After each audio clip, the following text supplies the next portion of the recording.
fakt všechno ven. Takže maminka chlastala.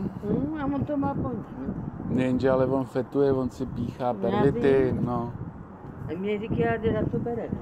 No on krade, že jo, no tak kde by na to bral? Dělá podvody, vole. A že ho pořádně slídlo, já bych mu přál ty 2 roky fakt to kriminál.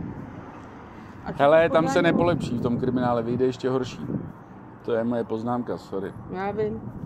Takže léčebna. Říkali. Holky ho musí přesvědčit na léčebnu, jiný řešení nemám. Pořádnou. No pořádnou normální, no.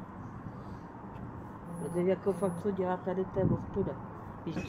Když dokázal i panu majiteli tady i rozbít pomoc ciferník, to taky je to. On rozbíjí ciferník, každému jediný, co nerozbil ciferník, mě jednou jako trošku nafackovali, ale to bylo takový jako OK, že byl nasranej, ale měl rukavice, takže úplně všechno v pohodě.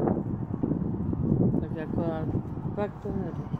Takže jako na mě si nedovolí, no, ale on si to dovoluje na všechny, no. Budeme to řešit.